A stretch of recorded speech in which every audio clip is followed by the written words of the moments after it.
नमस्कार मित्रों, मैं हूं एडवोकेट ब्रिजेश यादव, आपका अपना लीगल एडवाइजर। दोस्तों, कई बार लोन डिफॉल्ट के केस में बैंक और एनबीएफसीज और ये लोन कंपनियां लोन के डिफॉल्टर लोन के बोरोवर के खिलाफ में के अगेंस्ट में मजिस्ट्रेट कोर्ट में कंप्लेंट केस मुकदमा दर्ज करवा देती है। दोस्तों, यदि लोन के डिफॉल्टर लोन के बोरोवर का ईसीएस डिफॉल्ट होता है तो ऐसे मामले में सेक्शन 25 पासा एक्ट 2007 के तहत कंप्लेंट केस मुकदमा दर्ज होता है।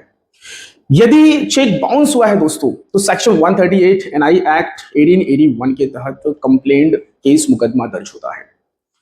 दोस्तों, यदि लोन के डिफॉल्टर लोन के बोरोवर ने लोन लेते समय बैंक और एनबीएफसीज के पास फर्जी दस्तावेज या फिर फेक डॉक्यूमेंट्स दिए होंगे, या फिर लोन लेकर उस लोन के अमाउंट का मिसयूज किया होगा, या फिर ये लोन के डिफॉल्टर विलफुल डिफॉल्टर घोषित हो जाते हैं, तो ऐसे में ये लोन कंपनियां बीएनएस की धारा 318 और 316 के तहत कंप्लेंट केस मुकदमा दर्ज करवाती है। दोस्तों, डियर फ्रेंड्स, इस मामले में जब कंप्लेंट केस मुकदमा दर्ज हो जाता है तो आगे चलकर कोर्ट के माध्यम से लोन के डिफॉल्टर लोन के बोरोवर को प्रीकॉग्निशंस की नोटिस आती है, सम्मन्स आता है, बीडब्ल्यू बेलेबल वारंट आता है, या फिर एनबीडब्ल्यू नॉन बेलेबल वारंट या फिर अरेस्ट वारंट आता है। अब ऐसे में इस प्रकार की नोटिस को जब लोन का डिफॉल्टर लोन का बोरोवर रिसीव करता है तो वो काफी डर जाता है, काफी परेशान हो जाता है कि अब इसमें मैं आगे कैसे प्रोसेस करूं। अब सबसे बड़ी प्रॉब्लम तो ये आ जाती है कि ये लोन का डिफॉल्टर लोन का बोरोवर रहता है दूसरे स्टेट में और केस मुकदमा दर्ज हो जाता है किसी अन्य दूसरे स्टेट में। जैसे फॉर एग्जांपल, लोन का बोरोवर लोन का डिफॉल्टर रहता है मुंबई में और ये केस मुकदमा दर्ज हो जाता है कलकत्ता में, अहमदाबाद में, जयपुर में, लुधियाना में, बेंगलुरु में, चंडीगढ़ में, दिल्ली में, मुंबई में, ऐसे अलग अलग दूसरे राज्य दूसरे स्टेट में ये केस मुकदमा दर्ज हो जाता है। तो अब ये लोन का डिफॉल्टर लोन का बोरोवर इतना ज्यादा परेशान हो जाता है कि भाई अब मैं इस मामले में कैसे आगे प्रोसीड करूं।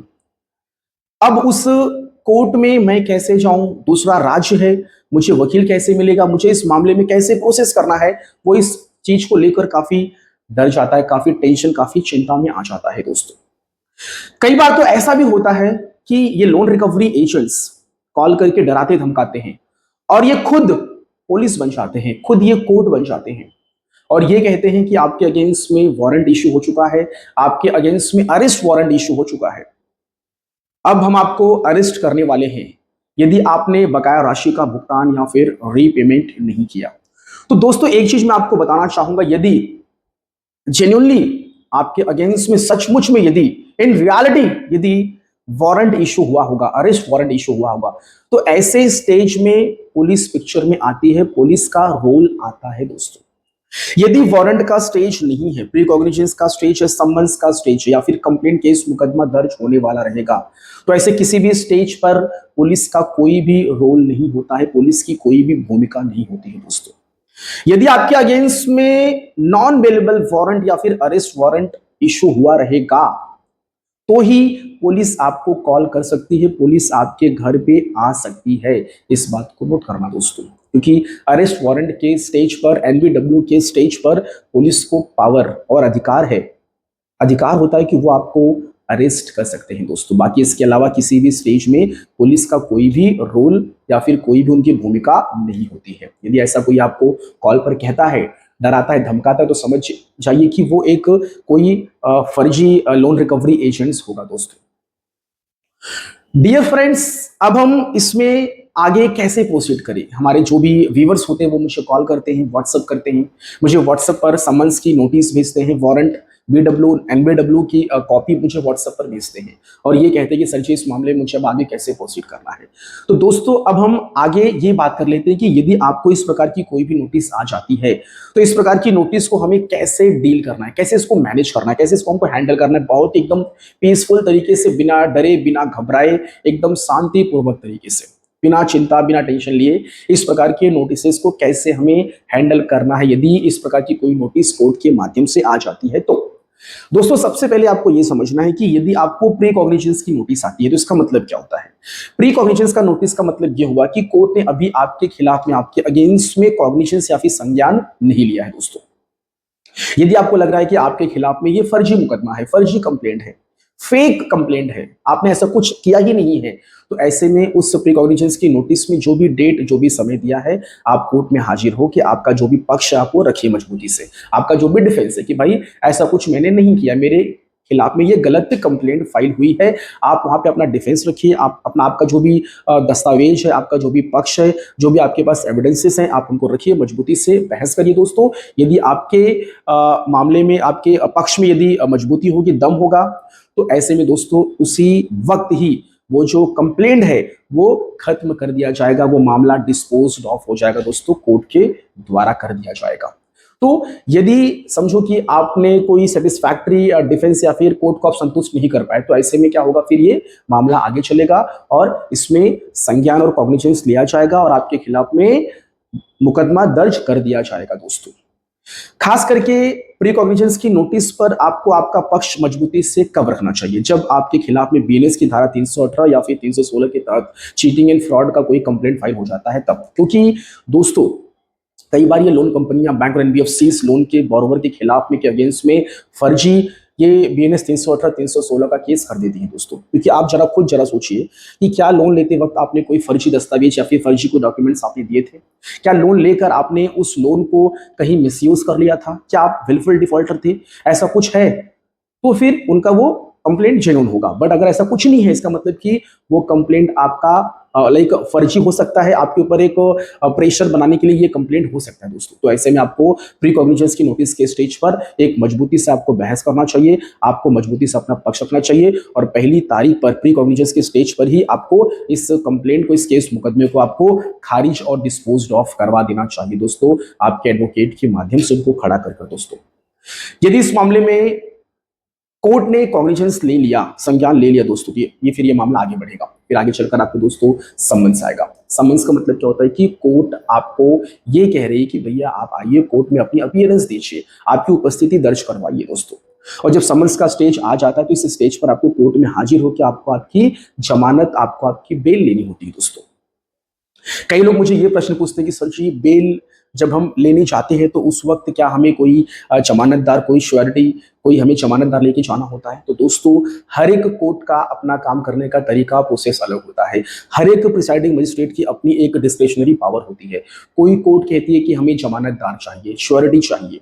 कोई कोर्ट कहती है कि चलो ठीक है, हम आपको पीआर पे छोड़ देंगे, पर्सनल बॉन्ड पर छोड़ देंगे। पर्सनल बॉन्ड मतलब क्या होता है कि हमें एक अंडरटेकिंग दे दीजिए कि अब आप आने वाली जो भी भविष्य की जो भी डेट्स और तारीख होगी, हियरिंग्स होगी, आप उस डेट पर आप प्रॉपरली आप अपीयर होंगे। अगर आपके लिए पॉसिबल नहीं है तो आपके एडवोकेट सर अपीयर होंगे। आप इस प्रकार की एक अंडरटेकिंग देते हैं, तो वहां पर आपको कोई पैसा नहीं देना होता है, कोई आपको श्योरिटी, कोई जमानतदार आपको वहां पे खड़ा करना नहीं होता है। इसे कहते हैं पीआर, मतलब कि पर्सनल बॉन्ड पर छोड़ना। मतलब वहां पे आप लिख के देते हो कि मैं 20,000 रुपए का, 50,000 रुपए का, 10,000 रुपए का मैं पीआर बॉन्ड देता हूं। तो अगर भविष्य में समझो कि तारीख पर अगर आप रेगुलर नहीं गए, आप डेट पर रेगुलर नहीं गए, तो ऐसे में आपका जो वो बॉन्ड है वो आपका फोरफिट हो सकता है और उसमें जो भी अमाउंट मेंशन होगा वो अमाउंट आपको आगे चलकर भविष्य में आपको कोर्ट में जमा करना पड़ सकता है दोस्तों। तो दूसरी चीज, कई बार कई कोर्ट्स ऐसी भी होती है जो आपको कैश बिल पे, आपको कैश सिक्योरिटी पे आपको छोड़ देती है कि भैया चलो ठीक है, आप 5,000 रुपये जमा कर दीजिए, आपको हम जमानत दे देते हैं, आपका हम बेल ग्रांट कर देते हैं, आपको बेल हम, ठीक है। तो कई बार कैश बेल पे छोड़ देते हैं, कई बार आपको श्योरिटी जमानतदार लाने के लिए कहते हैं। किसी केस में कई बार कोई प्रिसाइडिंग जो मजिस्ट्रेट होते हैं वो आपको पर्सनल बॉन्ड पर छोड़ देते हैं। अच्छा, यदि आपके सम्मन्स में ऐसा कुछ लिखा या फिर आपके वारंट में ऐसा कुछ लिखा है कि इतना अमाउंट 10,000 रुपीज, 5,000 रुपीज की श्योरिटी दीजिए, ठीक है, 5,000 रुपीज का पीआर दीजिए, तो इसका मतलब ये हुआ कि वो अमाउंट आपको कोर्ट में जमा नहीं करना है, उतने अमाउंट का आपको जमानतदार लाना है, उतने अमाउंट की आपको बेल बॉन्ड आपको भरनी, आपको अंडरटेकिंग देनी है। वो अमाउंट आपको किसी को नहीं देना होता, ना तो आपको वकील को, ना तो आपको कोर्ट को देना होता है, जो आपके कोर्ट के उस नोटिस पे जो अमाउंट मेंशन होती है। कई बार कुछ लोग होते हैं जो गलत तरीके से उस अमाउंट को आपसे मांग लेते हैं और अपने जेब, अपने पॉकेट में रख लेते हैं दोस्तों। तो थोड़ा सा आप सावधान रहिए।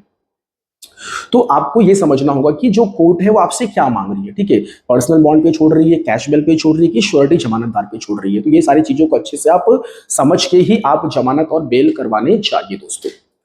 डियर फ्रेंड्स, यदि आपके अगेंस्ट में BW बेलेबल वारंट यदि जारी हो जाता है, यदि आप समन्स पे नहीं जा रहे, प्रीकॉग्निजेंस की नोटिस पर यदि आप नहीं जा रहे हैं, आपके वकील साहब भी नहीं जा रहे, या फिर आप खुद भी नहीं जा रहे, कोई भी वहां पे नहीं जा रहे, और आपकी लगातार कंटिन्यूअसली आपका एब्सेंट मार्क लग रहा है, ठीक है, आप गैर हाजिर वहां पे हैं, ठीक है, तो ऐसे में क्या होगा दोस्तों, आपके अगेंस्ट में BW बेलेबल वारंट जारी हो सकता है। तो अगर वारंट जारी हो गया तो ऐसे केसेस में आपको पुलिस कॉल कर सकती है, आपके घर पर पुलिस विजिट कर सकती है दोस्तों, क्योंकि जब वारंट इश्यू होता है तो कोर्ट के माध्यम से वारंट की जो कॉपी है वो आपके नजदीकी थाना, आपका जो पुलिस स्टेशन होता है, उनके पास ही वारंट की कॉपी जाती है और उनको ये कहा जाता है कि इस वारंट को एग्जीक्यूट करा जाए। तो ऐसे में वहां से आपके नजदीकी थाने से पुलिस वाला घर पे आ सकता है दोस्तों।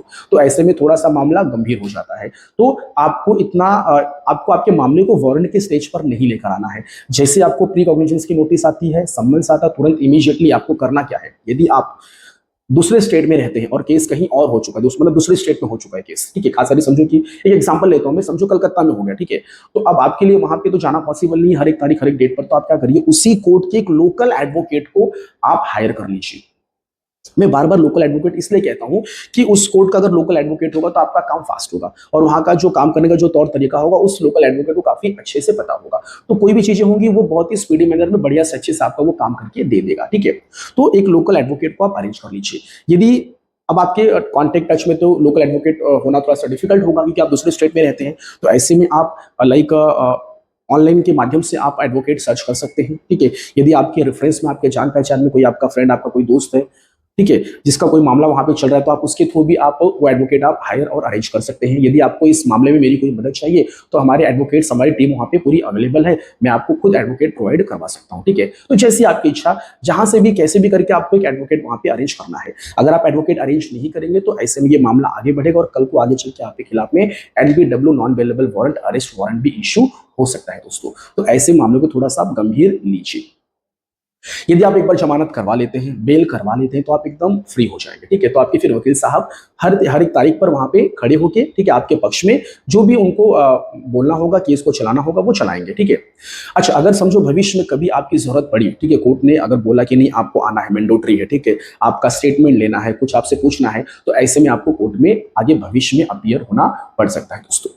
कई लोग मुझे ये पूछते हैं कि सर जी, यदि कोर्ट केस के दौरान यदि मैं लोन कंपनी के साथ में सेटलमेंट कर लूं, मैं अपने अकाउंट को क्लोज कर दूं रेगुलर तरीके से, तो क्या केस खत्म हो सकता है? तो जी हाँ दोस्तों, ये जो केस मुकदमा दर्ज हुआ ये सिर्फ अमाउंट की रिकवरी के लिए हुआ है, ठीक है। तो ऐसे में यदि आप जो भी डिस्प्यूटेड अमाउंट, यदि आप उसका भुगतान रीपेमेंट करवा देते हैं, बैंक और NBFC से आप NOC ले लेते हैं, आप लोन के क्लोजर का आप नो ड्यू सर्टिफिकेट्स आप ले लेते हैं, तो ऐसे में आप उस दस्तावेज डॉक्यूमेंट्स को कोर्ट में सबमिट करके कोर्ट के समक्ष आप आर्गुमेंट्स बहस करवा के आप अपने इस मामले को आप डिस्पोज्ड ऑफ और खत्म आप करवा सकते हैं। क्योंकि जो बैंक के वकील होंगे वो क्या करेंगे, केस के विड्रॉल की एप्लीकेशन लगाएंगे और आपके वकील साहब भी कोर्ट के समक्ष वो क्या करेंगे, आर्गुमेंट्स करेंगे, कोर्ट से रिक्वेस्ट करेंगे कि सर इस मामले में जो भी डिस्प्यूट था पेमेंट को लेकर वो दे दिया गया है पेमेंट,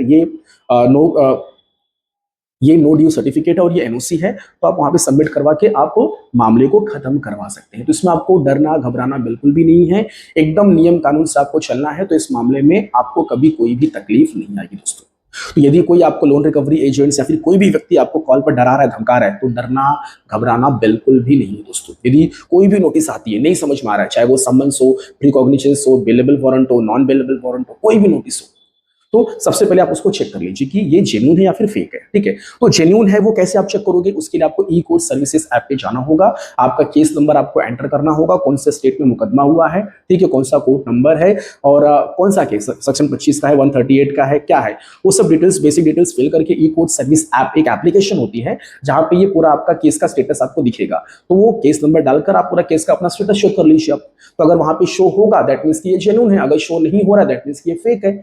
यदि आपको इसमें कोई भी दिक्कत समस्या आती है तो आप मुझसे भी कांटेक्ट कर सकते हैं, मैं आपको इसमें पूरी तरीके से आपको अच्छे से मैं आपको गाइड भी कर दूंगा दोस्तों।